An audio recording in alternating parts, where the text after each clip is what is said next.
Okay, welcome to class. This is the last lecture of Introduction to Deep Learning. The final lecture, and in fact, there isn't really so much that remains. We've covered pretty much all material. There's only one last section here, and that is a section on reinforcement learning. And I debated whether I should really present it because it's a short section, but I think it's an interesting section, and it really depends on where every one of you wants to head in the future, what you want to do in life.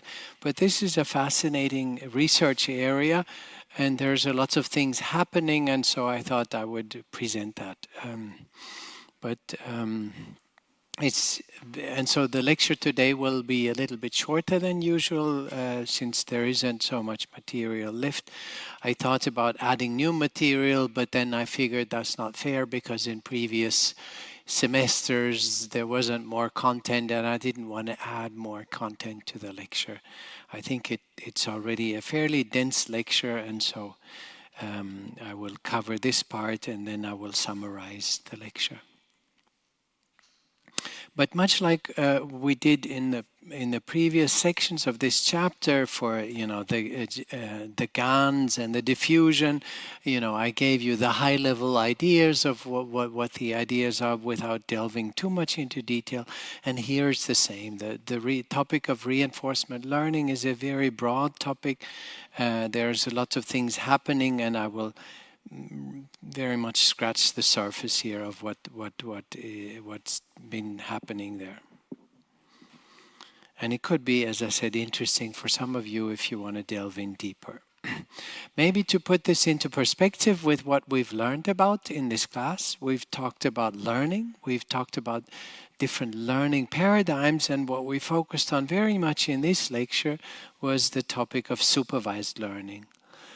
Classification, regression, there's different kinds of challenges where typically the goal is to do function fitting based on observations. So you have data, X and Y in the simplest case, and you want to fit a function that maps from X to Y, right? Based on observation data.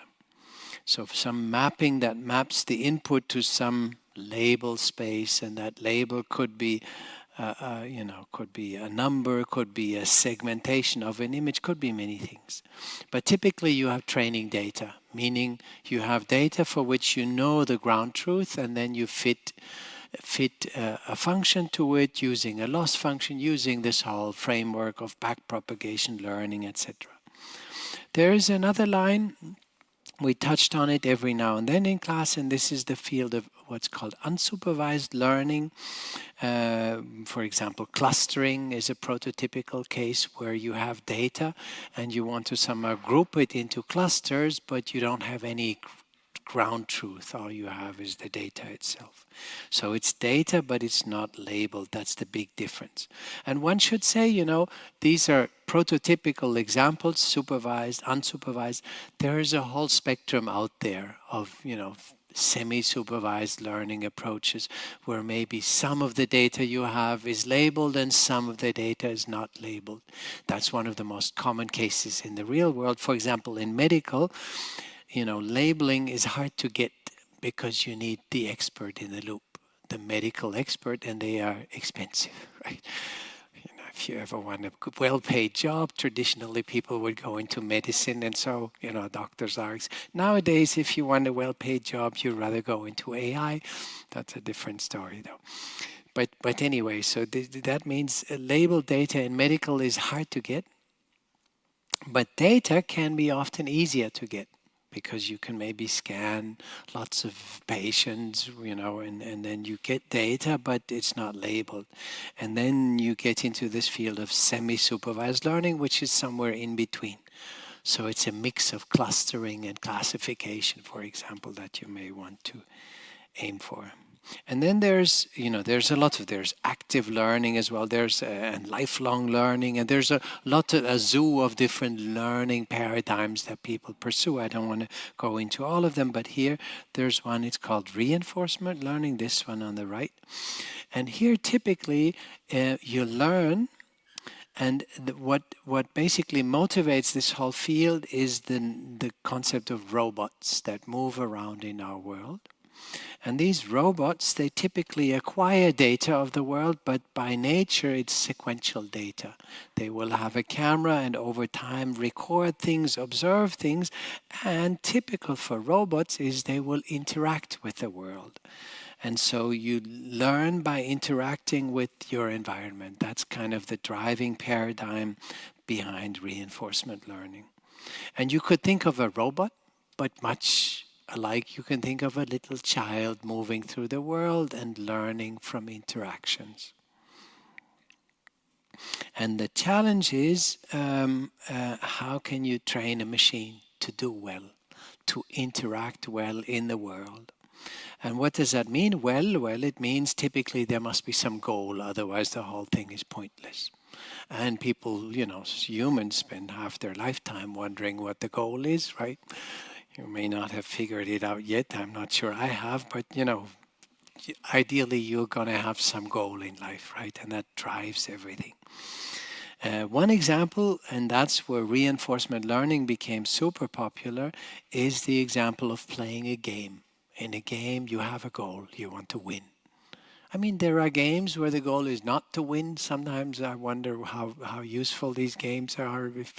If you're not out for winning, what's the point, right? But typically, let's say chess or something, you want to win, right? And then, in a nutshell, you have an agent, and spoiler alert, that agent obviously is going to be a neural network. And the agent is trained to, to perform well in some game, for example. And typically you have the carrot and stick approach. That means if you have good behavior, you want to reward it. And if you have bad behavior, you want to discourage or punish it.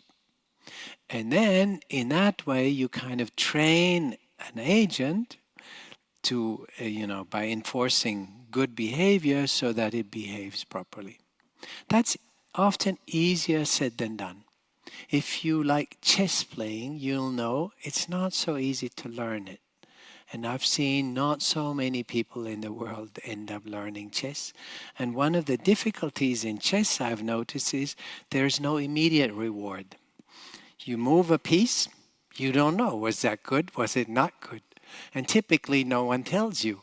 And typically half an hour later you lose the game and then you wonder, what did I do wrong, right? Somehow I lost, but I don't know where in the game I did something wrong. Because there are some moves that are obviously stupid, that's clear. Most people would avoid them. But there are many moves which at a first glance seem good, and you'll find out half an hour later that, that you lost, right? Whether it was because of that move or because of one of the 17 other moves, you don't really know, right? And then it's really hard because you have no clear training signal. That has massively changed with chess computers. Now, if you go to some chess website, you have a computer, and if you set it right, it will constantly comment on every move you make. That's amazing. I love it. I make a move and it says that's a stupid move, right? I don't exactly know why it's a stupid move, but hey, I say, okay, if you think so, I'm going to move back, and that you get a more instant reward. And with time, you will maybe realize why that move was so stupid, but when you're a beginner, you don't know. And this is the challenge often in reinforcement learning, that you have a goal, but you have to kind of map that goal back to the individual actions. There are other games where it's a little bit easier, maybe. For example, Super Mario is a game that made reinforcement learning really popular because people were able to train agents, machines, to play well in these games. So this is an agent, it observes its environment, and then it performs actions, and based on these actions, the agent will get rewards. For example, if Mario jumps into fire, Mario dies. Now, at that point, this is not necessarily bad, because the whole thing is whether dying is bad is something that the agent has to learn with time. But if at the end it doesn't succeed and get to the next level because it died, then it will learn, okay, maybe it's not good to die, and hence maybe it's not good to jump into fire. Or it will learn that if I pick up a treasure, then I will win something, right? And that there is a positive reward. And so a lot of these games can create rewards, and that way the agent can learn what to do and what not to do. But as I said, rewards are not always instantaneous. I think this is a big challenge, not just for chess playing, where you lose and you don't know why you lost. You just know in the end you lost. And typically in chess, once you lose, you realize you're losing. But it's very hard to figure out what did you do wrong early on that you're now in this awkward situation with your king completely exposed and everyone attacking, and you think something I did wrong early on, but you can't figure out what it is. So that's kind of the magic and mystery and challenge of chess playing. But it's the same for life, right? You sit in my class, you attend my class, you go through these exercises, you prepare, you do everything, you prepare for the exam. What for, right? And it's just work, let's be honest. It's tough. Is there a reward? Not instantly. But wait a few years until you get your first job offer, then you will know what the reward was, right? Then you will see what salaries people pay in our field, right? But this is a long-term reward, and this is, often the population splits into those who decide to go to college and those who didn't. And people who decide to go to college to study things, and this is often in life, you go through things that are not easy. Math, a lot of people would say math is difficult, it's hard to learn, but there is a reward. In the long run, it pays off, right? And so very much the same with learning, reinforcement learning, right? That the reward, sometimes the question is how much perseverance you have to stay in it until you get the reward. And this is true for everything we do in life. If you want to become a world-class gymnast, this doesn't fall from the sky. It's very hard training, right? And you wonder, what is the reward at any given time? That's why you have trainers, and they'll tell you, yeah, you're doing right. Or if you learn a musical instrument, it's super hard to learn to play piano if you're home alone, right? It's almost impossible. But if you have a good teacher who says, oh, you did well, yeah, you improved from last time, so people also need that kind of training signal. The carrot or the stick. Depends on what philosophy you have. And so the challenge is, how can we create these learning systems? There's observations, then there's actions, so the agent does something and that influences the environment it moves in, and then there is a reward. Right? And so this is characteristic for reinforcement learning, that we have sequential data, typically not IID. IID means independent and identically distributed. It's different from, I take a random image from the internet and the next one is as random. No, if you take the second image, well, it's very correlated to the previous one because you just moved one step forward, so the image is likely almost the same. And so the data is not independent. Time matters, and there is a causality in all of it. The actions you do have an impact on your world, and that in turn influences your observations in the future. And so the actions, they affect the environment, they change the future input, right? And typically you don't have an immediate supervisor, but ideally the target is approximated by some reward signal. And so let's go more into terminology here. We talk about the history. So the agent makes decisions based on his or her history of observations, actions, and rewards. So we have observations O, we have actions A, and we have rewards R from time 1 to time t. And these all make up your history. And then you have a function that defines your state. And so based on the history, you get to a certain state of the agent, right? And now the issue is that that state depends on the history, and the history can get very, very long, right? If you play this for hours, you aggregate all the information of what you've seen, where you've been, and obviously you want to have something compact and efficient. And so very often in these games, people make a very strong assumption, and that is called a Markov assumption. It's an assumption that is common in probability theory, and there's Markov models and things like that. The key assumption is that at state ST, the state is considered Markov if and only if it fulfills this property. And that property says that basically the future is dependent of the on the past, is independent of the past given the present. So where I am now determines on the likelihood of where I will be in the future, and it no longer depends on the past. That assumption, you can think about it, it's not necessarily perfect, but it's not so bad as an assumption. I'm here now, and so how likely am I going to be in my environment here in a second later? Very likely, right? Whereas where I was 2 days ago doesn't really matter for that probability. So you can see that that Markov assumption does make sense. One can improve it a little bit. For example, if you consider not just my position, but also my velocity, then you have a better prediction of where I'm going to be at the next stage. And if you have my acceleration, it's even better. And if you know a little bit physics, you know, velocity basically means it depends on my current state and my previous state. And the acceleration you can get if you have my current, my previous, and the one before, you can estimate an acceleration, and that gives you an even better prediction. And so these Markov assumptions, whether it depends on exactly the last state at time t or the last two states, these are different kinds of Markov assumptions that you can make. And they give you typically a trade-off between how accurately can you capture the probability and how compact is the encoding. But in principle, you always make some assumption in order to be able to forget the long-term past, to make things efficient. It's a common assumption. You don't have to make that assumption, but this is one common assumption in this field. And so the reward and next state are functions of current observations and actions only. Right? So that defines the reward.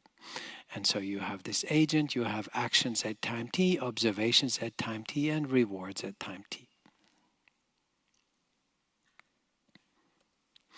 And then with this Markov assumption, you end up with something that is called a Markov decision process. And such a MDP, Markov decision process, is defined by these different sets. One set of possible states, the states that the agent can be in, and then a set of possible actions. And this depends on the game, right?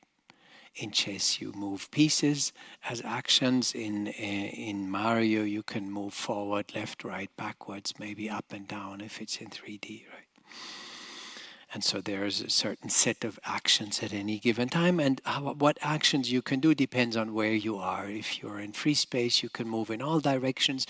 If you have a wall on one side, you may not be able to move there, right? So the action set depends a little bit on the states in general. And then you have a set of rewards, and these rewards are typically given for a certain state-action pair. If I jump into the fire, then I get a penalty, a bad reward. If I pick up a treasure, then I get a positive reward, right? That kind of rewards. And then you have transition probabilities of state-action pairs. How likely is it to move in this or that direction? And then there's typically a discount factor, gamma, that discounts future rewards.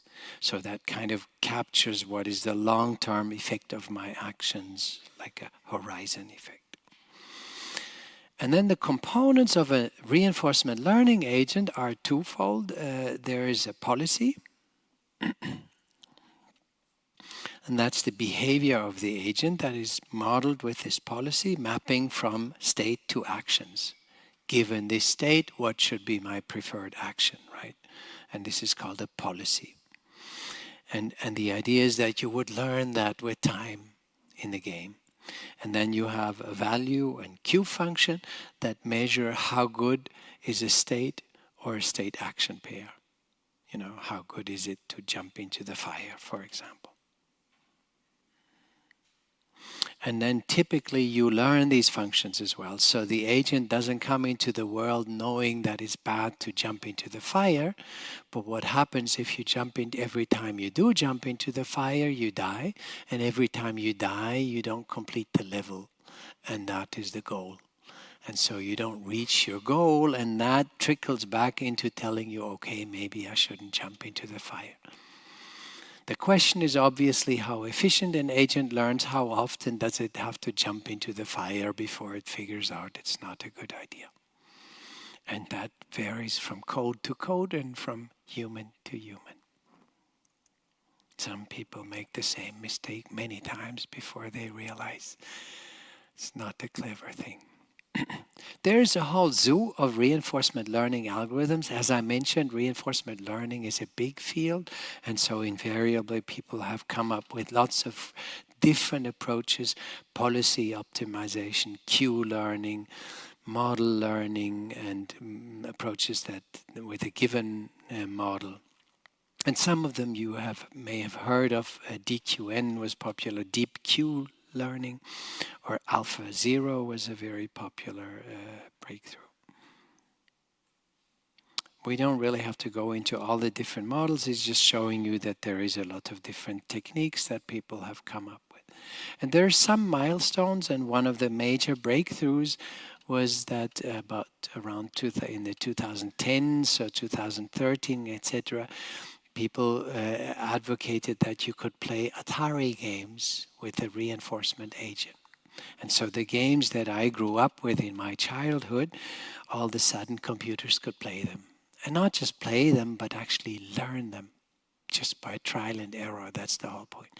It's easy, you know. It's one thing to make a machine play a game like a chess computer. That existed in my childhood, and they were fairly good already. But that's some coder actually coded a lot of the decisions, kind of a hard coding, and then it would just compute and decide what is the best strategy. But it wasn't reinforcement learning. And here the difference is that these games are learned by trial and error. So it's much like sitting a child in front of the game and say, survive. Right? And these machines, initially they mess up, they fail many times. But the good thing with computer games is you get respawned, right? Every time you fail, you get respawned and you can do again. And so you can evolve. And this is what's happening when they basically, you know, they use neural networks to learn these policies, the Q function and things like that. And this was deep Q learning in 2013, and that successfully learned to play different Atari games. Like Pong. Pong is super simple though, because there's really, you can only move up and down, right? So it's not surprising that they tackled these games first, where the state space and the action space is small. But then games get more and more complex. Space Invaders was the same. You could move left and right and shoot. Sequest, Beam Rider. So there's a number of games, early games, and you know the early games had a limited state and action space, so it was a little bit easier to learn. But then, you know, they moved to more sophisticated games, and this is an example from AlphaZero, which used a transformer network with an LSTM core. So you see the model uses very much the components that we've learned about in this class. And you can use these models to train the value function and to train all the different components of a reinforcement agent. But it's not easy, you know. It was great. It worked, and I think they even beat some of the top players on this game, on StarCraft, and that's quite impressive because the state and action space is bigger. So it's a more complex space than a lot of the early Atari games. At the same time, one shouldn't be fooled. This is something that cannot easily be reproduced on a computer at home. So they used massive GPU resources to learn, trained on 200 years of Starkov playing for 14 days on many, many GPUs, TPUs, right? So you need a lot of compute to make this work. In other words, you may not want to try this at home. Yeah. So you see a little bit some of the achievements, and there's a lot of examples on the internet of reinforcement learning being deployed to train real robots to engage in the real world. And there's amazing videos circulating now of driving and walking robots that walk through snow and through water. And a lot of this stuff is trained with reinforcement learning. And a lot of the innovations we see in robotics, robots becoming versatile to do complex real-world things, a lot of this comes from these breakthroughs in reinforcement learning. Why? Because if you take a real robot, a legged robot, and make it walk in nature, you cannot model everything up front. Nature is so complex, just the terrain can have any kind of roughness, can have all sorts of variability, and so you need something that learns, right? That learns from experience and learns to balance and learns to adapt. And this is where these techniques are very powerful. Learns to understand what to do if it slides on ice, right? For example, if you have a walking robot and you make it walk through snow or ice, all of a sudden it's very different in terms of slipperiness, and how to balance is something that's tricky for humans and for robots, right? And that's where reinforcement learning is becoming very powerful.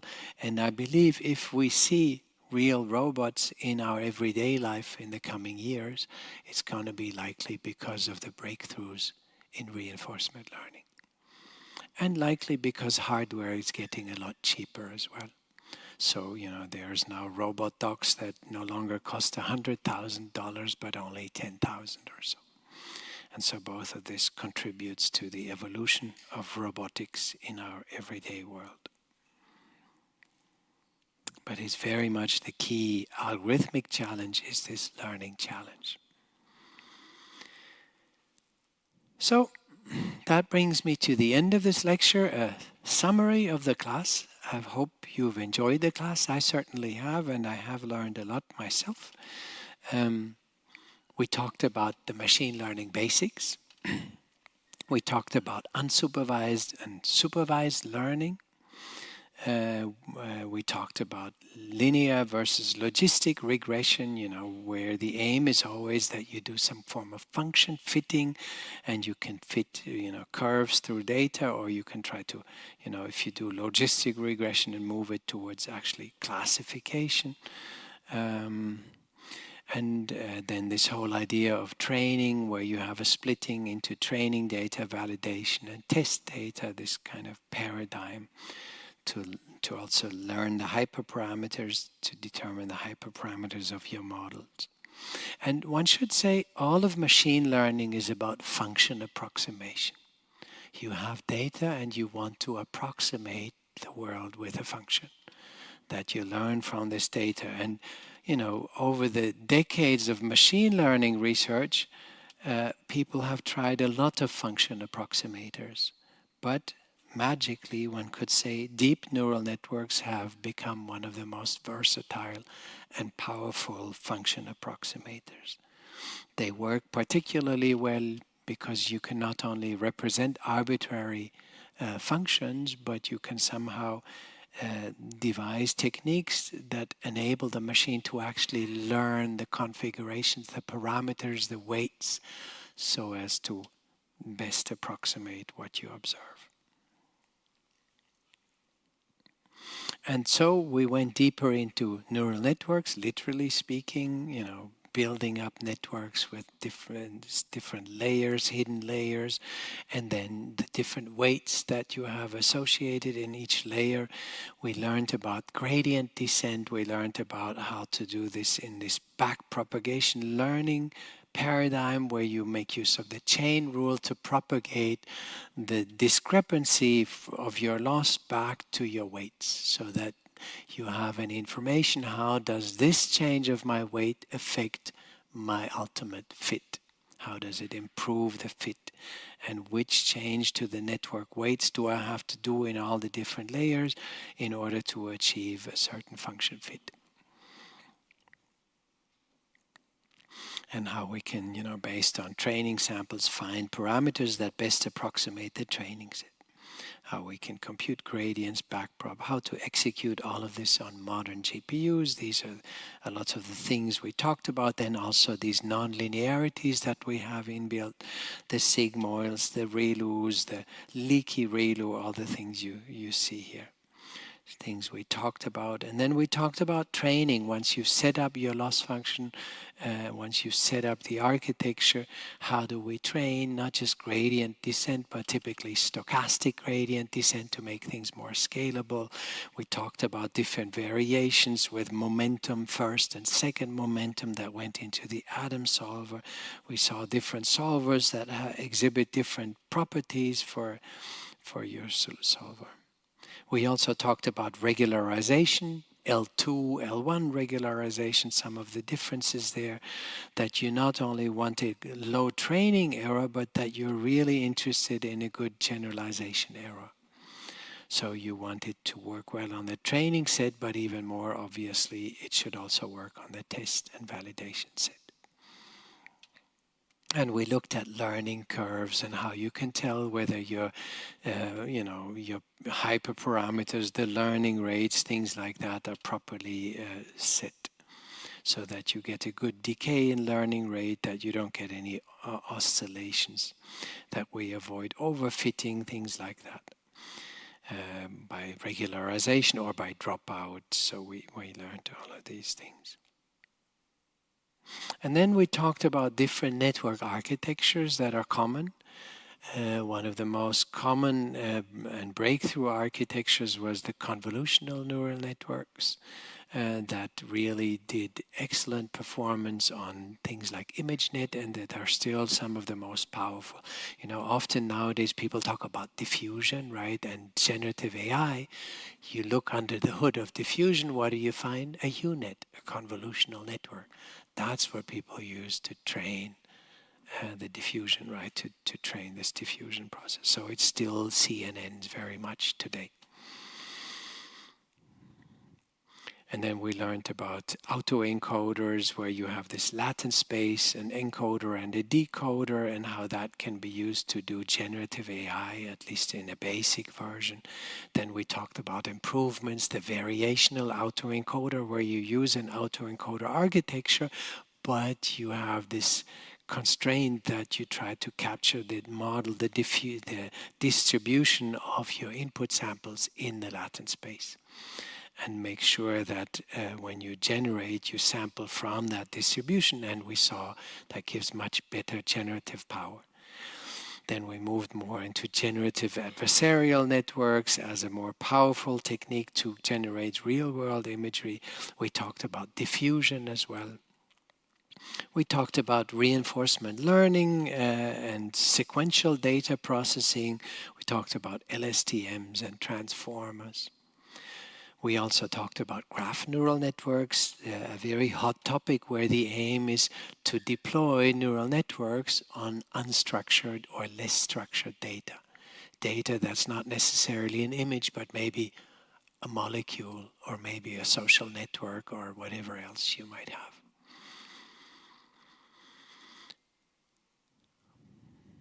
And in the end, we talked about reinforcement learning and how you can train agents to survive and to win in games. Maybe a bit of an outlook. This was the introduction to deep learning. There's a lot of lectures that we offer at TU Munich that revolve around this. So there, apart from the intro to deep learning, there is a more general class on machine learning that is offered by Stefan Günnemann, that covers, let's say, other areas of machine learning that are not necessarily deep networks. But then there is a whole zoo, and this is definitely not an exhaustive list of classes that we have revolving around this topic of introduction to deep learning. There's deep learning variations, deep learning in robotics, deep learning for physics, deep learning for medical. I'm not sure. So Björn Menze moved on to Switzerland, so I'm not sure whether that class is still being offered. There's advanced deep learning for computer vision. There's the class I'm offering next semester is called 3D computer vision. Used to be called computer vision 2, but we're currently changing the name, and hopefully it's going to be 3D computer vision if all goes well. Then Angela Dai has machine learning for 3D geometry.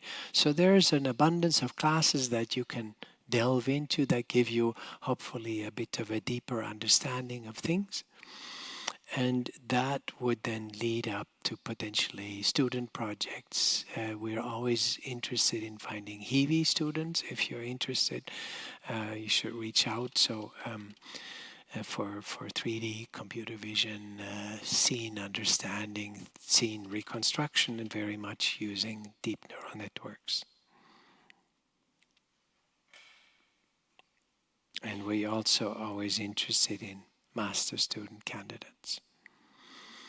And I should say our lab is fairly large, so we have quite a spectrum of different topics. From if you're interested in, let's say, graph neural networks, we have people doing research on graph neural networks, convolutional networks for graphs, for example, is something that we're currently working on, but also 3D reconstruction, semantic scene analysis, shape analysis, and maybe the mathematics of deep learning as well. This is something that we're currently working on as well. Novel algorithms that hopefully outperform the atom solver. So there's a spectrum also on language modeling. So there's a lot of different topics. If you're interested, feel free to reach out. Maybe one more note, the exam. It is customary that we have an exam, but there was no retake exam. Why? And that is because this class is offered every semester. And so basically, if you want to retake it, just take it next semester. So there is no, there is no need to offer a separate retake exam. Also, we allow neither a cheat sheet nor a calculator during exam, and the problems will be adjusted accordingly. So you're not going to need massive in-your-head calculations either. That's pretty much all. I can't really say much about the exam because I'm not the one who is drafting the exam, so I don't really too much more about it. Apart from that, good luck for the exam, and I hope you enjoyed class. Thank you very much.